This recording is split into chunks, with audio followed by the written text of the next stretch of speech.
How to fix battery draining problem on Android. So if you want to fix battery draining problem on your Android, then what you need to do is first you must check the battery health of your Android device.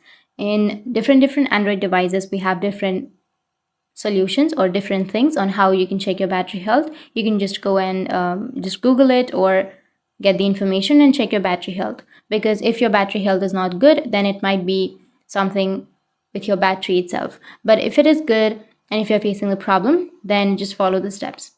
First thing you need to do is open up your settings. Once you open up your settings, you need to scroll down and go with the notifications section. Under notifications, you need to choose the application.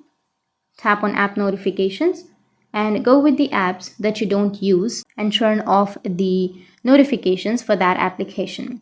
So for example, I don't use Discord or TikTok or just photos, threads and everything. So if you don't use the applications, you just need to simply go and turn off the notification for that application. Once you turn it off, then your problem might be fixed. Now, the second solution or the second way is to go with your brightness. Go with display and brightness. Here, you just need to simply choose the lowest brightness as possible, because increasing the brightness will drain your battery much faster. And after that, you need to go back and go with the location services, and you need to turn off your location, because if you've turned on your location, then you might be having the problems. So these are the few fixes on how you can fix your battery draining problem on your Android. And if you have any questions, feel free to comment below. Thanks for watching.